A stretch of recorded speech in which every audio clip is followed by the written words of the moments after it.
Hey guys, Chris here from Rooted. I'm so excited to get to talk with you about 5 things. These are things that I wish I would have known, that somebody would have told me, and I think you're going to really love what we're talking about today. This stuff is super practical and super simple, and you're going to walk away having a better understanding of what you can do on the front end to really make sure that you own it and that you master it. So let's get into it. Step number 1, here's the first thing you need to know. You need to memorize your songs. Now this may seem simple and somewhat obvious, but it's a major piece to helping yourself succeed in any worship event. As soon as you get the set list, start listening to the music right then. Allow it to sink into your mind and heart as you prepare to begin learning it. This will illuminate the idea and concepts of the song for you and will give you a greater ability to really engage in worship while playing. Once you've been able to listen to the songs, then begin learning them. I learn all the songs that I play for any worship event by ear. Many of you could go this same route, while others may not feel as confident doing so. If you need help figuring out some of the chords, you can just Google just about any worship song out there and find the chords if needed. And that, as you're learning the song, go ahead and create a song chart for it. Something like this, like a 10,000 Reasons song chart that you're seeing up on the screen right now. You have your details about the song name, you have the key, you have the time signature and your tempo, and then below it you'll have the actual map of the song, the intro and its chords in the order in which you're going to play them, then the verse and its chords, and so forth. Once you have that chart, then begin playing with the song and work to play the song in the same manner in which it was played in the recording. This is going to help you ensure that the parts you're playing in the song are what were intended and helps you really know that the band will sound great as a whole. Begin going section by section to memorize. This maybe can happen in one day for you, or maybe you can take one section each day. Either way, try to give yourself the time you need to go through and memorize it. Memorizing the song will allow you to really engage in worship during the worship time and will give you the greatest confidence that you know you can play these songs and will play them well. Now, step number 2 is print out a set list. This again sounds really simple and like it probably doesn't matter, but when you show up and you have the set list of songs printed out or written out, it will do a lot for you in terms of your first impression.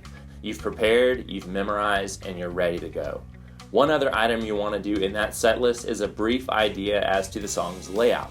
Now, you've already memorized the song, but you want to know that if you have a brain lapse in the middle of the set, that you'll be able to quickly look down and know where you are. What I mean by this is, let's say you're playing the song Good Good Father first. Next to that song on the set list, maybe write the key, which would be A in this case, and then the order of the sections in the song, like I for intro, V for verse, PRE for pre-chorus, and things like that.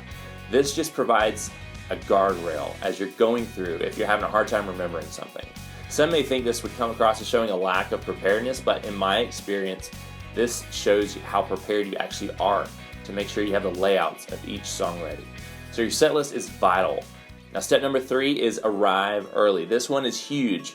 When people set a call time, typically they're wanting people to be set up and ready to make noise by the time listed on the call time. Many people figure, well, it says 8, so I'll get there at 8, right? Nope. You want to arrive however early you need in order to be ready to go by 8. This will ensure that no one's time is wasted, and that's a big deal. This will allow you to help someone else even with their gear, or even just spend some time chatting with the people there if things are running behind, all 3 of which are important, as you'll see in just a bit. Step 4 is be ready to serve. As you prepare, you want also to prepare your heart to serve others, other people in the band, everybody. If you're early and all set up and ready to go help the drummer with their gear, or help lug the electric guitar player's amp up the stairs. Go out of your way to help the other musicians, because when you do, they will notice something different about you. One thing many people don't realize is that very little time is actually spent playing at any event. Less than 5% easily. So what is the other 95% that's going on? It's all relational time. If you're either a bore to be around, rude, obnoxious, or all to yourself, no one wants to be around someone out for themselves, especially in a band setting, because so much time is spent hanging out.